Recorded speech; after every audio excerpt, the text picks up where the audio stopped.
This is for the benefit of new users, people that have upgraded to version 3, and people that have upgraded from a whole bunch of other competitors' products. We've seen a fairly high volume of upgrades coming through from all competing products.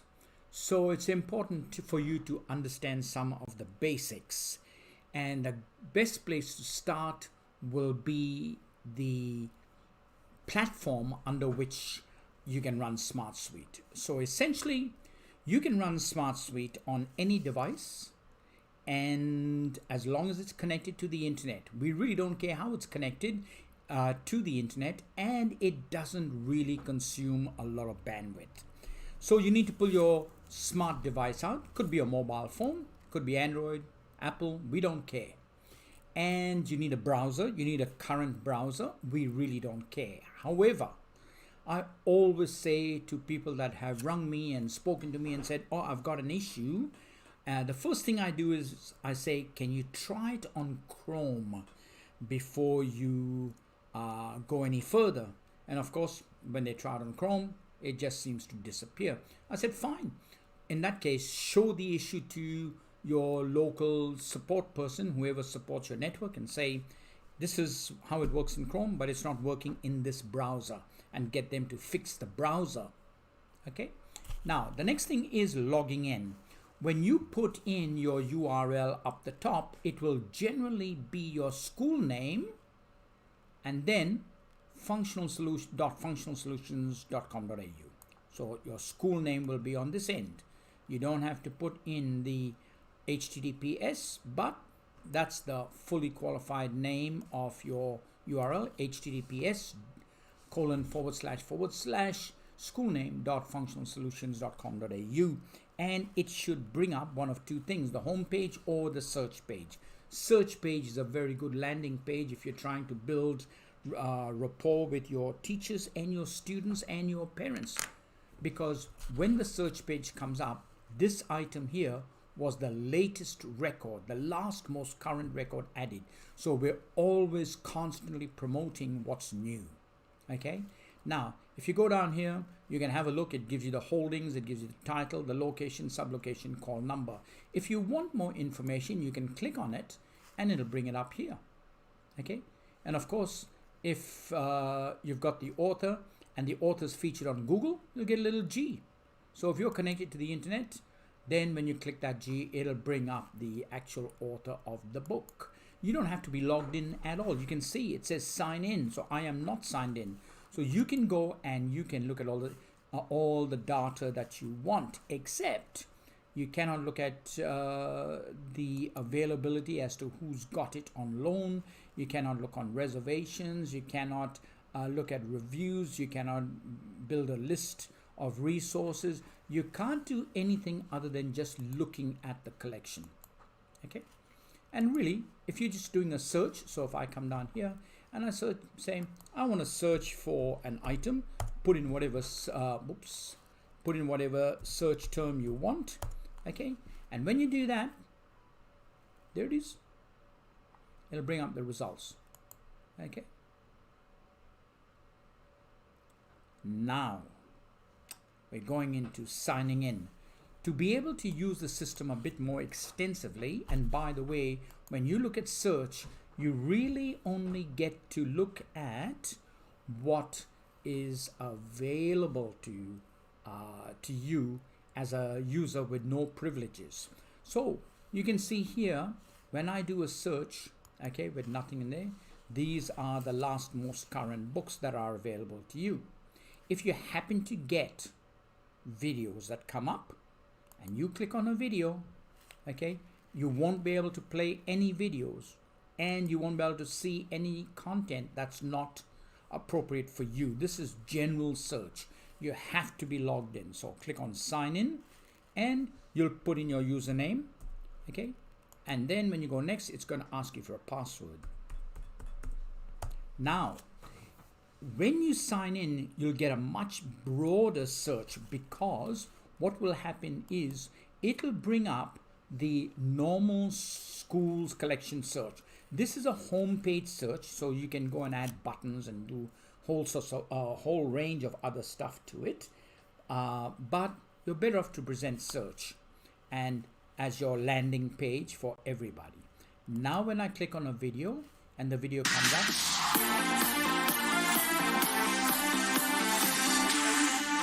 hey, Amelia, it will automatically play the video. So that's one of the big advantages of being logged in. You're able to have a look at digital content. Okay, now let me explain about logging in. When you log into the system, based on who you are and what privileges you have will determine what appears up the top, and when you click on the menu button, what options you've got here. So I'm logged in with librarian credentials, so that's why I've got all this material up here. I've got catalog, circulation, and so forth and so on. Okay, now golden rule with SmartSuite: it's cloud-based and it's web-based, and what that means is that you can access it on any device anywhere in the world by just putting in the address in the browser, clicking the signing in and going in. What you must not do, you would not give the PIN to your bank account to another person so that your savings and your data held by the bank is not compromised. It's exactly the same with SmartSuite. It is a web-based system. Do not give anyone your username or password. Okay, if you want to create want to give access to somebody, anybody, what you need to do is you need to have them on the system, and that's where we're going to start. How do I add a patron? Simple. Click on the menu, click on the patron, and click on patron management. And when you click on patron management, what it's going to do is it's going to bring up the patron screen with your record. Okay, now I can go and find someone if I need to fix someone's record up. So if I go MI, okay, it'll bring me up all the MIs. And then once you get to the person you want, Mike Scott, click on that, and that's his record. Okay, so if he's no longer in the system, you can click on delete, and it says, are you sure? And if you hit delete, then it'll delete him. Of course, if he's got loans, it won't delete him. If you want to add a person, just go new and give them a barcode.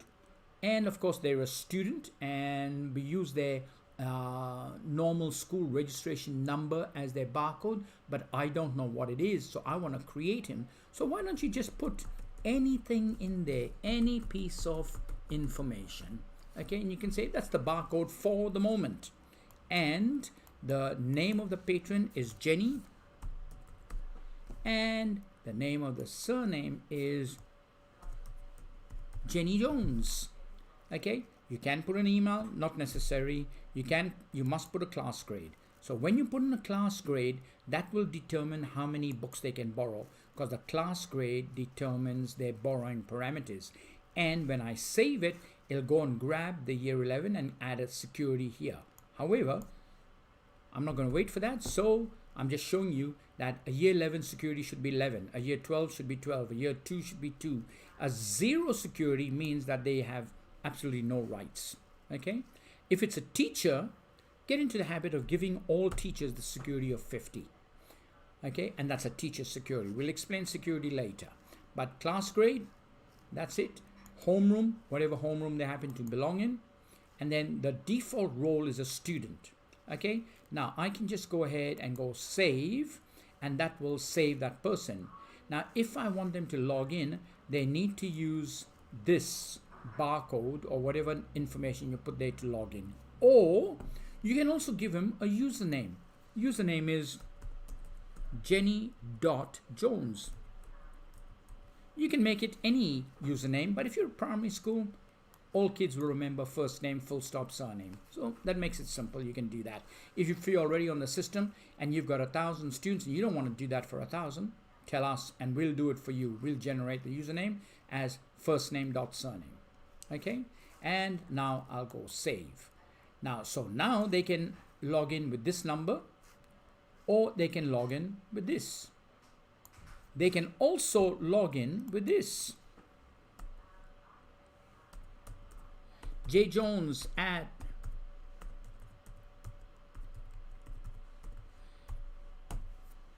the school email address. So they've got a school email address. If you put it in, now they can log in with this, or they can log in with username, or they can log in with this, with their barcode.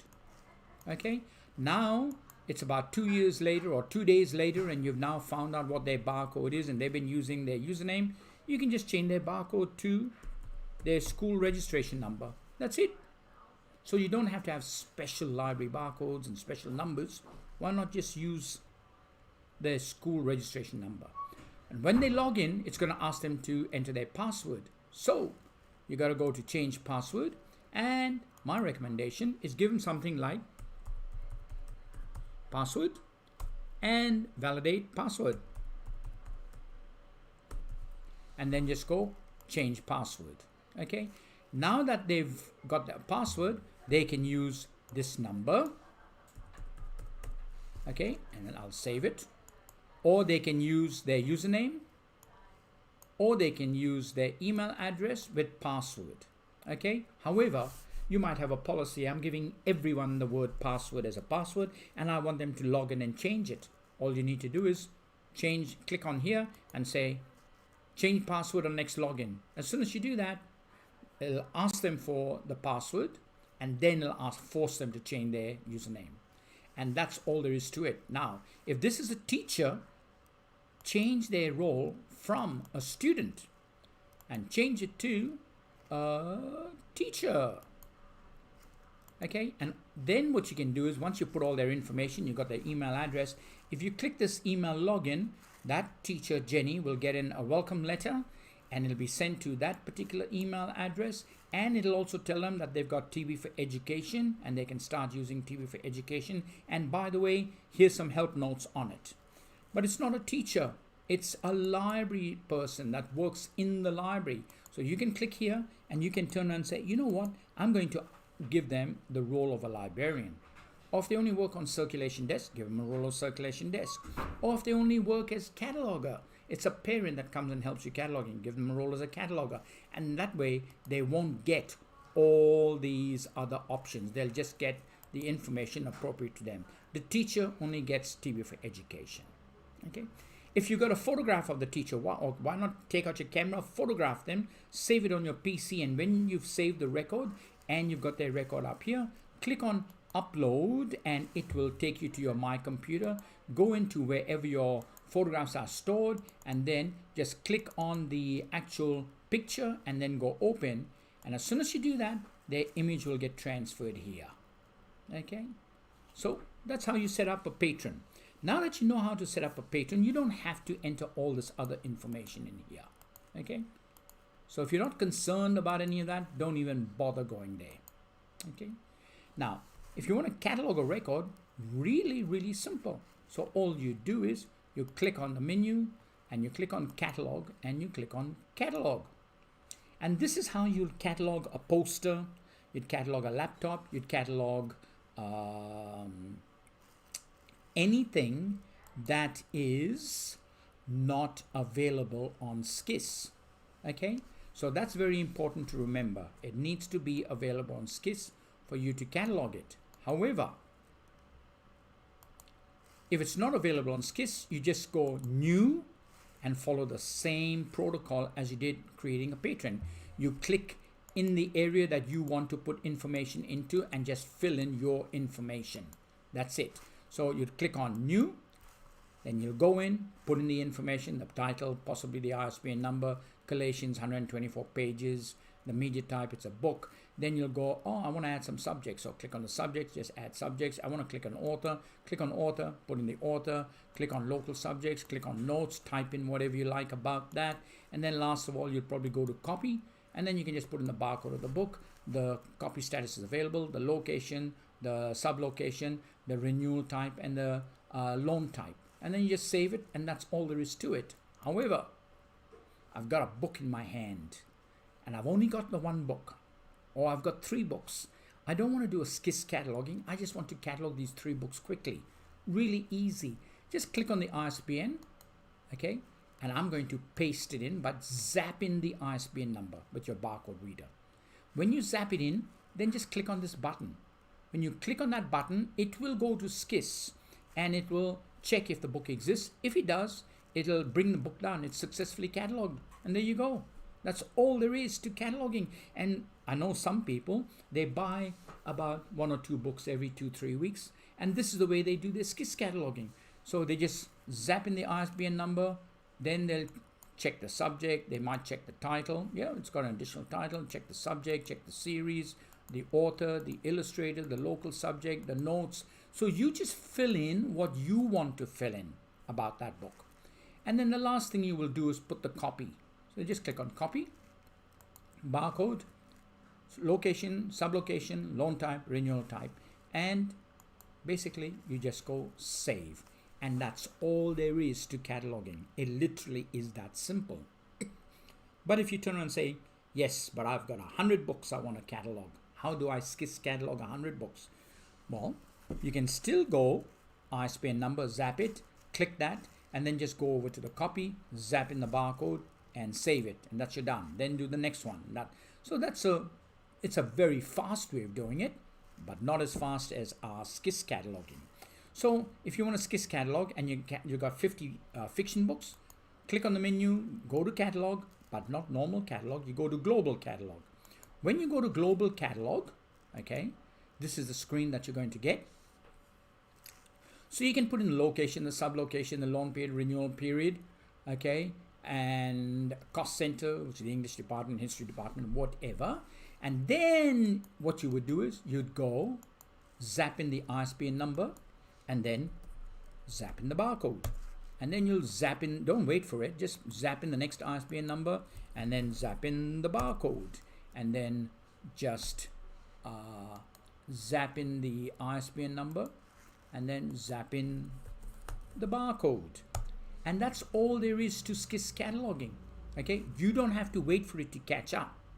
You just go ISBN barcode, ISBN barcode, ISBN barcode, ISBN barcode. Once it's done about the first 2 or 3, then it'll go really quick, and it'll just catalog all the books, and it will apply these parameters. So if you've got fiction, do your fiction. If now you're going to do non-fiction, change the parameters for non-fiction, ISBN barcode, ISBN barcode, ISBN barcode. Now you got picture book, change the parameters for picture book, ISBN barcode, ISBN barcode, ISBN barcode. That's it. You don't have to do anything else. And that's SKIS catalog, super fast. However, before you SKIS catalog, you have to, and you're a first-time user, there are 2 things you need to do before you do any cataloging, because if you put in the ISBN barcode and you haven't told the system what your SKIS username and password is, it's just going to fall in a heap. So really simple. So to do your initial setup, at the bottom of the screen before you do anything, go up arrow in your configuration, go Z3950 databases. It'll come up with SKIS. Put in your username, put in your password, and if there's nothing else there, you go save if it's the first time. If there was something there, you just click update, same thing, and then just exit out. You're now ready to SKIS. However, before you SKIS, why don't you also do this? Click on the up arrow, click on default spine labels, and choose the spine label that you use. Okay, so if you use 12601, 12602, whatever spine label, if the spine label you use is not there, tell us which one you use, and if we've got it, we'll put it up there for you. And if it's not there, you might want to consider just buying one of the brands that we've done for 90% of the other users. You just need to choose it once. You click on save, then you need to exit out of the system and then come back, so it'll pick up all those changes. But once it's there, ISBN barcode, ISBN barcode, ISBN barcode, ISBN barcode, ISBN barcode, and then all you need to do is just go print.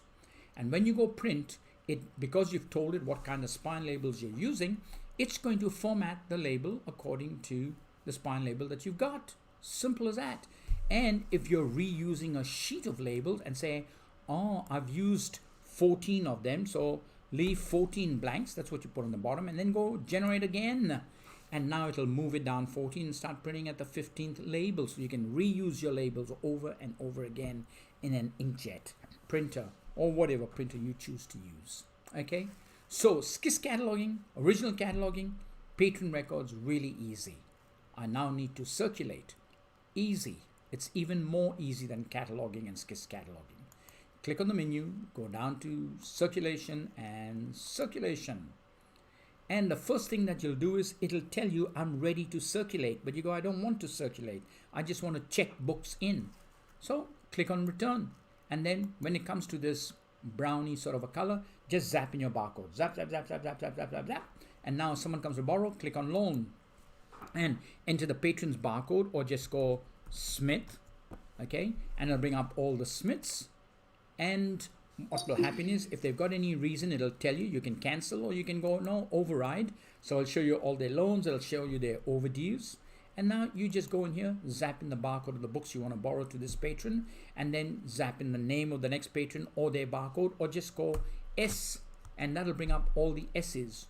Okay, and you can choose your S, or you can say, no, it's not S, it is FER, and it'll bring up all the FERs. You don't have to type the whole name in. Okay, now when it brings up a book, as you can see, before we had a red. The red says it's overdue. When you got a brown, what it's done is, so let's say you say, oh, Matthew, Jack, you got Matthew Flinder's cat. I really need that. And he says, oh, sorry, miss, but I did return it. So if they say they returned it, why don't you just put a tick in there, okay, against the book, and then click the claim return. And what it will do, it'll turn it into a brown, but keep it on his name. But it'll allow him to borrow another book. But that book will forever be against his name unless somebody else somewhere down the track either checks that book in or out, or you pick it up in a stock take, in which case he'll say, oh, by the way, Jack Scott claimed he returned this book, so I'm now going to remove it from his record. However, when you do a claimed return, every time Jack Scott comes to borrow, it'll show you that he claimed he returned it. So he says the same thing about the cat on the mat. You go, Jack, you told me the same thing about Matthew Flinder's cat, and you told me the same thing about how to draw cartoons. I don't think I'm going to accept it this time. Okay, so that's how the claim return works. If he said, oh, he lost these two books, tick the ones that he's lost and just go lost, and it'll pop a little message up. And you can enter the message and say, he said he lost it, so I don't know what to do. We probably won't be lending him any important books. So you can put in whatever message you like in there, and it'll just get deleted off his system, because if it's lost, it's lost. He's, been honest about it. So that's how circulation works. The last thing we're going to do is overdue reports. Really simple. Click on the menu. Click on reports and then go reports. Okay. Now, in reports, if you want overdues, you can just go overdues and overdues by classification. No matter which report you choose, you got to click on open. And then it'll say class grade equal to, and you say equal to my year 12s. Okay. And then just go generate. And there it is. Okay, so you can see that report, and you have the facility to export the data, which will give it to you in just a comment limit file, or export as a PDF, and it'll give it to you as a nice formatted report. However, wouldn't it be nice if I can send this year 12 report to the year 12 teacher? You can. You can even send, so if you want to send that to the year 12 teacher, you got the email, just click on the email, and then you put in the subject, okay, Jack, please chase these overdues for me, and then specified address, you'll put in the email address of the teacher, and then you can just go send. When you go send, it'll ask you to click here to confirm to send it, and when you click that, it's going to get sent to that email address. Okay. However, let's be creative. If that is an overdue for year 12s, why can't I click on starting tomorrow, which is a Wednesday? Just pick a date, an arbitrary date, and say, and on Wednesday at 6 o'clock in the morning, weekly, send it with this message to this staff member, and go schedule. And once you click that schedule, it's created a schedule. That's it. You never have to print that report ever again and put in the pigeonhole for the year 12 teacher, because she will automatically get it. If you want to disable it, bring up the emails and just click disable, And are you sure you want to stop the schedule? You go, just yes, and that's it. And so all our reports have an email function. So if you're looking at a teacher that says, can you send me anything new on science that you catalog? You can go into the catalog record and you can then say, I want to sort, I want to select a criteria. You can click on the plus and it'll say, and accession number, no, and with subject. So you'll go down to subject and you can say with subject equal to science, or subject not equal to science, or whatever, or containing the word science. So you can go in all the reports by just putting that plus, gives you a selection criteria. So you can say science, and then you can go email this to the science teacher once a week. And that's it. And they'll get a listing of all the books. You can obviously add other criteria as well, because when you go to the configuration, you can play around with the results data, with the conditions of what you want. You can do anything here, and no matter what you do, it will never ever contaminate the reports. So when you go and select reports, this is where you select them from, and it will take a copy of it if you played around with it and then hit the save button again. It'll take a copy of that report and put it into the bottom section. So I would recommend thoroughly that you go and play around with the reports module. You cannot damage it under any circumstances. Lastly, why don't you go to YouTube? Okay, and in YouTube, do a search, and in the search, type in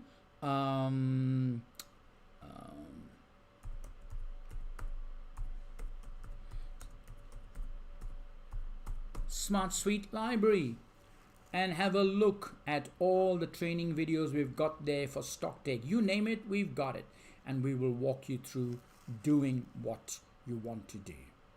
Okay, and have a look at all our product. Have a look at, why buy Australian. Have a look at searching.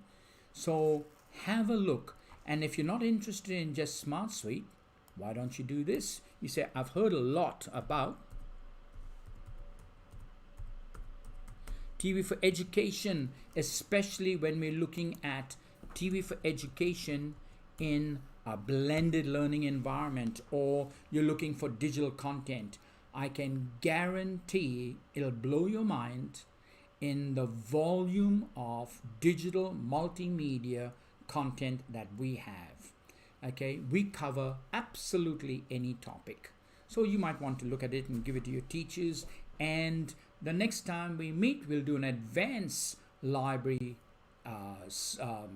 training on blending digital content with the library system. Thank you for participating in this.